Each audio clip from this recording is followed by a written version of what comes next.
Good morning, good morning, good morning, tribe. What's up? Good morning, grand rising to everyone.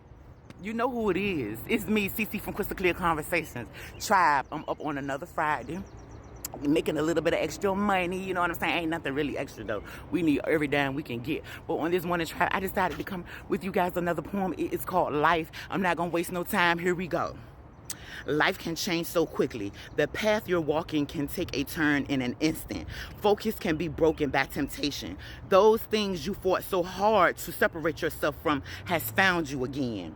What do you do when it feels so good, but you know it is so wrong? How do you get back the power to let go and move forward?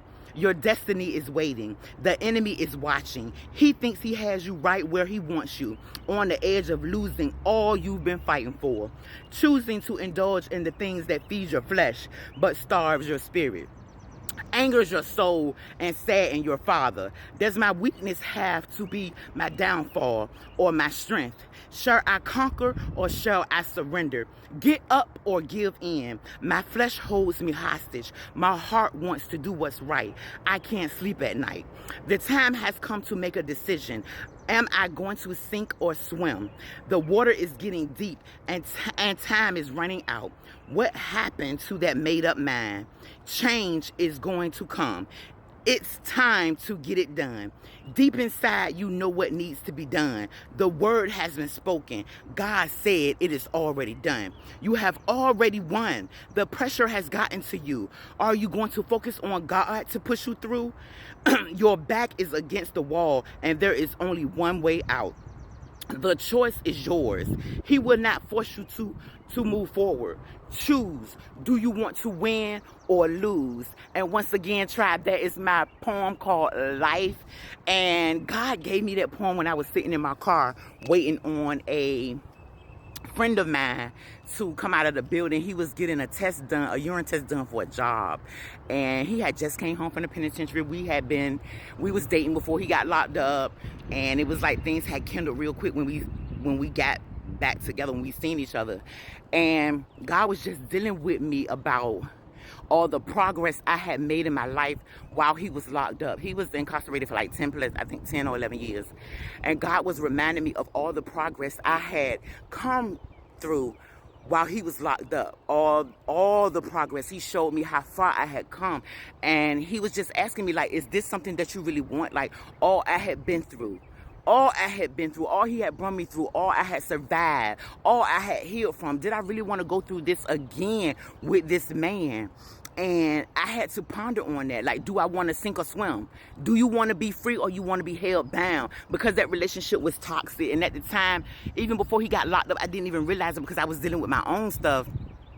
And I had to come to a decision. It took me a while to come to that decision because let me tell you, I stayed with that man for almost a year, off and on, just battling between being with him and being with God, totally, for real. That I'm being so honest with you.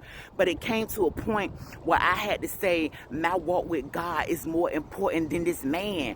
Whatever we had, whatever relationship that we was building, whatever we had created, God saw it fit that he was not for me, that he had better for me. But I was so determined because of the way I felt. I was in my feelings that I wanted this man. I wanted God to make this man the one for me. But it came to a point where God had to supersede him. It's like, no, he's not for you. And he did some things in my life to really make me see, like, you're going to go down this path of destruction. And I'm showing you, if you don't leave this man alone. So I had to stop. And tribe, I'm telling you all this to say, there are things in your life that you may not need to be doing. People that you may not need to be around. Hindrance is a real thing. Being around having the wrong people in your life, in your energy, in your environment can hinder your life in so many ways. It can stop you from receiving the destiny that God has for you. And I'm just giving you this poem, and I'm telling you a little bit about my business because I want you to understand that what is for you is for you. But But if you have blockages in your way, it is not going to come to you easily, and it's not going to come to you as fast as you think it is. Tribe, I want you to understand that your environment creates your reality, and you have to understand that you create that. Who you allow in your space, the way you think, the way you act, the way you behave, what you speak out your mouth, it all forms your reality. I want you to be aware of that. I want you to remember to keep those positive vibes, to keep that head up high. Don't let people deter you. Forget these naysayers. Who are they? You have to be in control of the way you think, how you feel. This is your life. I want you to remember to keep that heart open, because it's going to work for you regardless of what people say. When you be happy, when you are fulfilled, when you decide to live for you and not another person, you are giving yourself the best love that you can, because you're putting yourself first. And I just want the best for you, Tribe. I love you so much. You remember that you are important. You are special. You look yourself in the mirror and tell yourself that everything that you want, everything that you desire, you can have. You have to first have faith. You have to hope. You have faith. And faith without work is dead. I love you so much. Until next time, Tribe. Peace.